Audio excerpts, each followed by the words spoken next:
Hello बच्चों, welcome back to CUET वायरा 24/7। आवाज आ रही है या नहीं आ रही है?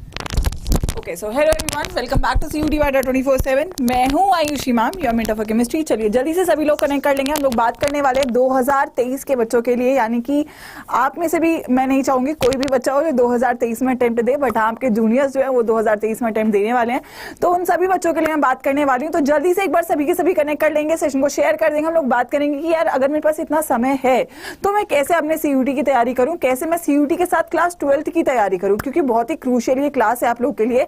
तो जल्दी से एक एक बच्चा कनेक्ट कर लेगा। बहुत ही बढ़िया आप लोग हो, आई होप। और अगस्त क्रांति में हम लोगों ने मजे करे, सभी बच्चे मेरे साथ थे, राइट? कैसा रहा आप लोग का सेशन? मुझे तो बहुत मजा आया और आगे भी हम बहुत मजे करने वाले हैं। CUET 2022 में डेफिनेटली फोड़ने वाले हैं। मुझे हर बच्चे पे भरोसा है और मुझे खुद पे भी भरोसा है, और मुझे पता है जितने भी बच्चे हमारे साथ हैं वो सब लोग बहुत अमेजिंग करेंगे। अब मैं यहाँ पे बच्चे बात करने वाली। Good afternoon everyone, good afternoon, good afternoon.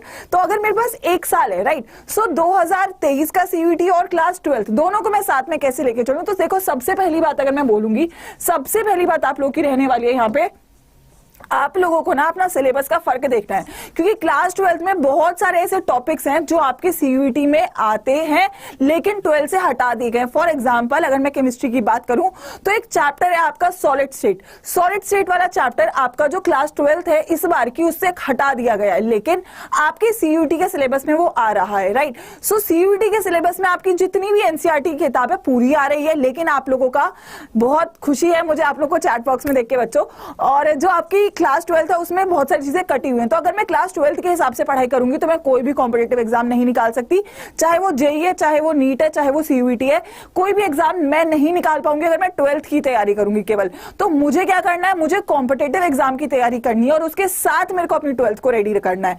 तो उसको करने के लिए हम क्या क्या चीजें करें, कैसे अपने साल को प्लान करें, उस पर मैं बात करने वाली हूँ। Good evening everyone, Amit good evening very much. एक बार जल्दी से सारे के सारे बच्चे सेशन को लाइक कर देंगे और फिर हम लोग बात करें कैसे हमें एक साल की बात करनी है, राइट? सो एक साल है आपके पास, राइट? सो एक साल में क्या क्या चीजें हैं, सबसे पहले मैं बोलूंगी कि आपके पास जो है एक साल है, आपको ये टाइम डिवाइड करना है डिफरेंट फेजेस में, ताकि अब 2023 से पहले हमारे पास बहुत समय है। इस समय को कैसे डिवाइड करना है और किस फेज में मुझे क्या पढ़ना है, कैसे पढ़ना है, वो मैं आपको बताने वाली हूँ। ये हर उस बच्चे के लिए इंपॉर्टेंट है जो 2023 में पेपर देने वाला है, या फिर वो अभी भी क्लास 12th में आया है, या फिर क्लास 12th में वो समझ नहीं पा रहा है कि मैम मैं क्या करूं, राइट? क्योंकि मुझे पता है कि आप सभी लोग जितने भी साइंस के बच्चे वो टारगेट कर रहे होंगे JEE को, या फिर नीट को, या फिर CUET को, यही 3 कैटेगरीज आती हैं। और जितने भी कॉमर्स और आर्ट्स के बच्चे उनके लिए भी ये सेम ही बात है, क्योंकि उन लोगों को भी अपने जो CBSE का करिकुलम है उसके बाहर पढ़ाई करने की जरूरत है, तभी आप लोग अपनी कॉम्पिटिटिव एग्जाम्स को क्रैक कर सकते हो। तो चाहे साइंस है, चाहे आर्ट्स है, चाहे कॉमर्स है, हर स्ट्रीम में आपको ये बात याद रखनी है कि आपको कॉम्पिटिटिव एग्जाम की तैयारी करनी है और उसके साथ अपने बोर्ड्स की तैयारी करनी है, राइट? मैम मैंने तो, अरे बहुत बढ़िया जया, वेरी गुड। कोई नहीं, आपसे मिलेंगे 27 जुलाई को। 27 जुलाई से हमारा बैच स्टार्ट हो रहा है उसका। तो चलो बात करते हैं कैसे करना है। सबसे पहली बात आपके आएगा फेज 1, फेज 2 और फेज 3। तो यानी कि मैं एक साल को 3 फेजेस में डिवाइड करूंगी, फेज 1, फेज 2 और फेज 3 में, ठीक है बच्चे? फेज 1 की अगर मैं बात करूं, फेज 1 की अगर मैं बात करूं, सो फेज 1 में क्या होगा, अगर मैं इसको आगे बढ़ाते हैं, राइट? फेज 1 में आपको क्या क्या चीजों का ध्यान रखना है। फेज 1 का टाइम अगर मैं बोल रही हूँ तो फेज 1 का टाइम आपका कब से कब तक का है? फेज 1 का टाइम है आपका जुलाई से दिसंबर, राइट? फेज 1 का टाइम है आपका जुलाई से दिसंबर, और जुलाई से दिसंबर यानी कि 27 जुलाई से वैसे भी हमारा बैच स्टार्ट हो रहा है। तो जुलाई से दिसंबर हमें क्या करना है, जुलाई से दिसंबर मुझे थोरो चैप्टर वाइज थ्योरी कंप्लीशन करना है। इस वक्त मुझे ये नहीं सोचना कि मैं क्या करूं, किस टाइप का क्वेश्चन करूं, क्या ना करूं। इस वक्त मुझे क्या करना है, थ्योरी पढ़नी है, हर एक चैप्टर की डिटेल्ड यानी कि डीप थ्योरी पढ़नी है, राइट? हर एक चैप्टर का पूरा कंसेप्ट, ये नहीं कि मैं केवल CBSE का पार्ट पढ़ रहा हूं, नहीं, जो NCERT में पूरा चैप्टर है, पूरे चैप्टर को रेडी करना है। ये जो जुलाई, अगस्त, जुलाई तो चला गया, अगस्त, सितंबर, अक्टूबर, नवंबर, दिसंबर, 5 महीने हैं। और मुझे लगता है हर बच्चे के पास 3 सब्जेक्ट या 4 सब्जेक्ट हैं हर अपने स्ट्रीम के हिसाब से।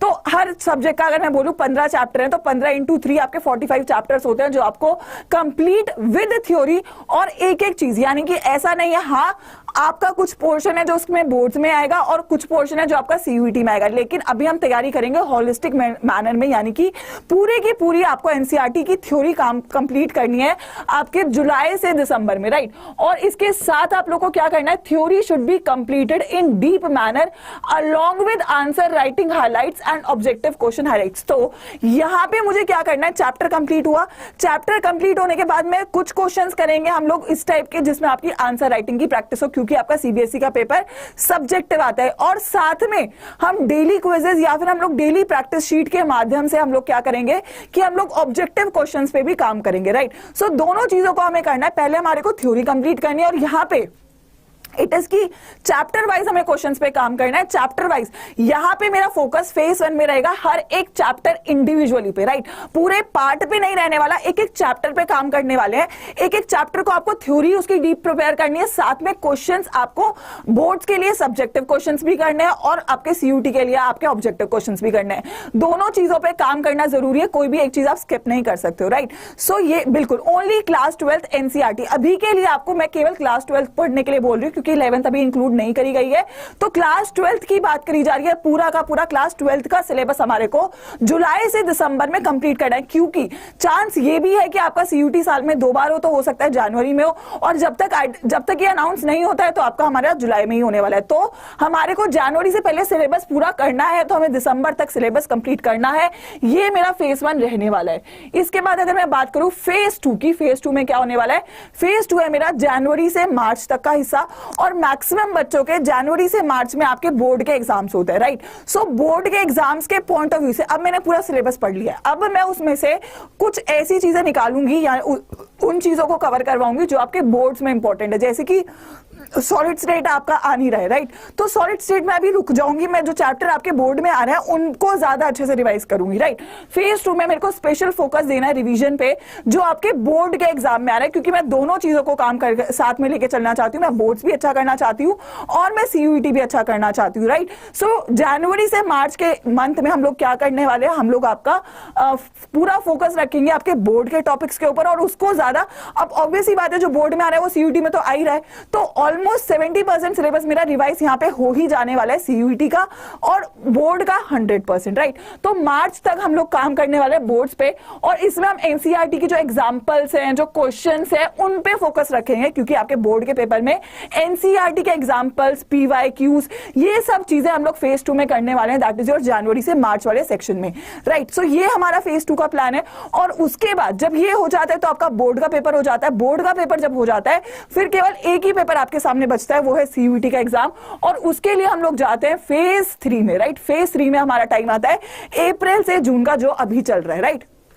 सभी बच्चों का ये फाइनल, अब जिनका पेपर सीयूटी 2022 में था जो है अभी, उन सभी को फेज 1 और फेज 2 करने का मौका ही नहीं मिला, क्योंकि उनके पास डायरेक्टली फेज 3 आया, क्योंकि पेपर ही हमें पता चला अप्रैल में है। तो उनके पास केवल 3 महीने थे, और 3 महीने में उन्हें ये जो फेज 1 का काम है, फेज 2 का काम है, ये सारा काम उन्हें एक साथ फेज 3 में करना पड़ा। लेकिन जिन बच्चों का पेपर 2023 में है उनके पास समय है कि वो फेज 1 और फेज 2 में इंडिविजुअली मेहनत करें, और फेज 3 आपका एकदम स्मूथ निकलने वाला है अगर आपने फेज 1 और फेज 3 स्ट्रॉन्ग कर लिया, राइट। सो फेज 3 है मेरा अप्रैल से जून का महीना, और यहां पे मेरा एक ही टारगेट है मेरा सीयूईटी। तो मेरे को उसमें केवल थ्योरी का रिवीजन करना है, क्विक थ्योरी रिवीजन करना है सारे सीयूईटी सिलेबस का। 70% मैंने पहले कर लिया था, पर अब यहां पे मुझे बचे हुए सीयूईटी का सिलेबस का भी रिवीजन करना है, और इसी में मुझे कंसिस्टेंट मॉक्स और एमसीक्यू, अब यहां पे मैं सब्जेक्टिव हटा दूंगी, केवल और केवल एमसीक्यू पे काम करने वाले हैं। तो फेज 1, फेज 2 और फेज 3 तीनों बहुत इंपॉर्टेंट है, और जो बच्चा अभी 12th में आया है उसके लिए पास ये पूरा का पूरा समय बाकी है।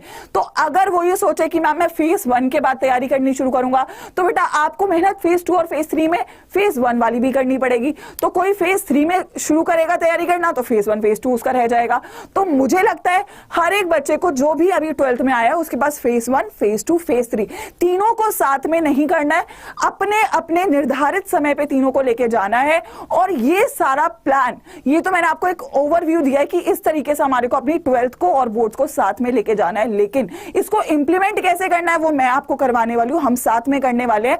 जो भी बच्चा मेरे साथ 2023 की तैयारी कर रहा है, हम सभी के साथ 2023 की तैयारी कर रहा है, उसकी क्लास 12th में मैक्सिमम स्कोर लाने की जिम्मेदारी और CUET में मैक्सिमम स्कोर लाने की जिम्मेदारी हम लोगों की है और हम लोग उसको बखूबी निभाने वाले हैं। तो जो भी बच्चे क्लास 12th में आए हैं वो ये फेज 1, फेज 2 और फेज 3 हमारे साथ मिलके कर सकते हैं।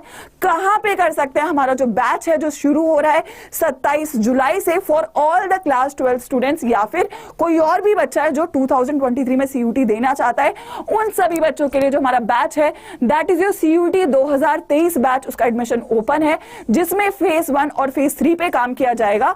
इसमें अगर आपको डिस्काउंट चाहिए बैच पे तो आप लोग कोड यूज कर सकते हो Y513, ये आपका कोड है। और ये बच्चों बैच शुरू हो रहा है 27 जुलाई से, यानी कि आपके पास फेज 1 इसमें हम साथ में करेंगे, फेज 2 करेंगे और फेज 3 भी करेंगे, यानी कि आपका जो रिजल्ट है बोर्ड का और जो आपका रिजल्ट है CUET का, दोनों की रिस्पॉन्सिबिलिटी हम लोगों की है और हम लोग इसको बिल्कुल बिल्कुल निभाने वाले हैं।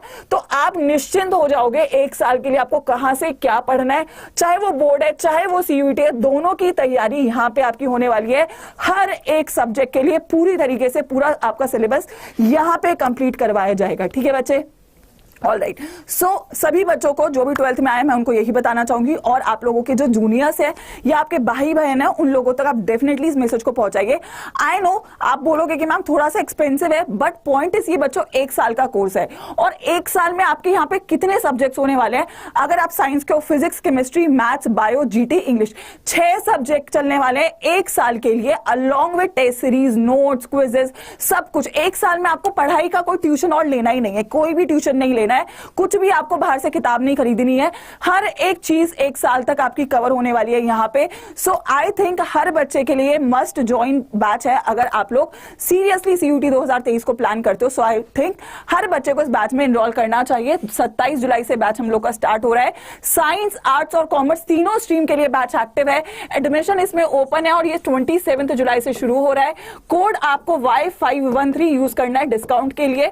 और आपको कोई भी क्वेरी है कि मैम इस बैच में पढ़ाई कैसे होगी, हम क्या करेंगे, हमारे को कोई भी डाउट है तो आपको गूगल फॉर्म दिया है डिस्क्रिप्शन बॉक्स में, वो आप भर सकते हो मेरे नाम से, ताकि आप लोगों को मैक्सिमम मैं हेल्प कर सकूं। ठीक है बच्चों, मैं एक बार आप लोगों को बताना चाहूंगी कि आप लोगों को इस बैच में एनरोल करना कहां से।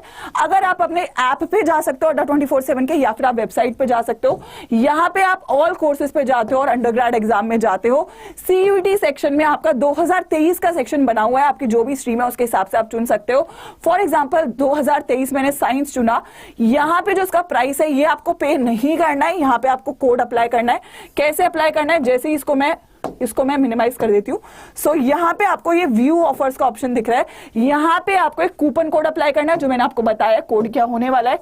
कोड आपका होने वाला है Y513 और इसको आप अप्लाई कर दोगे तो ये आपका बैच मिलेगा आपको 8299 का फॉर योर 1 ईयर, राइट। सो कोई और दिक्कत है तो आप जरूर कमेंट करके बता सकते हो और गूगल फॉर्म भी भर सकते हो। And together we can make the most of this 1 year and we are very sure कि आपका बोर्ड और CUET दोनों का रिजल्ट बहुत ऑसम आएगा, क्योंकि आपके पास इनफ समय है, पूरी टीम है, पूरा कंटेंट है, पूरे रिसोर्सेज हैं, and we will be giving our best for all of our students जो भी हमारे साथ यहाँ पे जुड़ते हैं।